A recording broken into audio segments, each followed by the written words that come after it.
നമസ്കാരം, കൊട്ടാരക്കര മീഡിയയിലേക്ക് സ്വാഗതം. പാശ്ചാത്യ ലോകത്ത് ഇന്ത്യൻ ശാസ്ത്രീയ സംഗീതം ജനകീയമാക്കുന്നതിൽ പങ്കുവഹിച്ച ഹിന്ദുസ്ഥാനി സംഗീതജ്ഞ പ്രഭ അത്രേ അന്തരിച്ചു. പൂനെയിലായിരുന്നു അന്ത്യം. ഈ വർഷം രാജ്യത്തിന്റെ ഏറ്റവും വലിയ നഷ്ടമായി മാറുകയാണിത്. ജനുവരിയിലെ ഒരു നഷ്ടമായാണ് പ്രഭ അത്രയുടെ വിടവാങ്ങലിനെ കണക്കാക്കുന്നത്. പുലർച്ചെ 5:30 മരണം സംഭവിച്ചത്. ആശുപത്രിയിൽ എത്തിച്ചെങ്കിലും മരണം സംഭവിക്കുകയായിരുന്നു. ഹൃദയാഘാതമാണ് മരണകാരണം. ഹിന്ദുസ്ഥാനി സംഗീതത്തെ ആഗോളതലത്തിൽ പ്രശസ്തി നേടിക്കൊടുക്കുന്നതിൽ വലിയ പങ്കുവഹിച്ച ഒരാളായിരുന്നു പ്രഭ അത്രേ. ഗിരാന ഗാനയായിരുന്നു ഹിന്ദുസ്ഥാനി സംഗീതത്തിൽ അവർ പ്രതിനിധീകരിച്ചിരുന്നത്.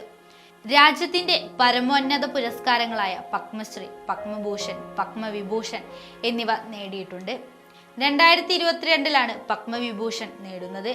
ഹിന്ദുസ്ഥാനി ക്ലാസിക്കൽ വിഭാഗത്തിലെ തന്നെ വിവിധ സ്റ്റൈലുകൾ, ഘായൽ, തുംബ്രി, ഗാംഗ്ര, ഗസൽ, നാട്യസംഗീതം, ഭജൻസ് അങ്ങനെ എല്ലാ മേഖലകളിലും പ്രാഗൽഭ്യം തെളിയിച്ച സംഗീതജ്ഞയായിരുന്നു ഇദ്ദേഹം. കഴിഞ്ഞ 5 പതിറ്റാണ്ടുകളായി വിദ്യാർത്ഥികൾക്ക് ക്ലാസുകൾ നൽകുകയും ചെയ്യുന്നുണ്ടായിരുന്നു. ഏതായാലും സംഗീത ലോകത്തെ നികത്താനാവാത്ത വിടവാങ്ങലിനാണ് രാജ്യം ഇന്ന് സാക്ഷിയായത്.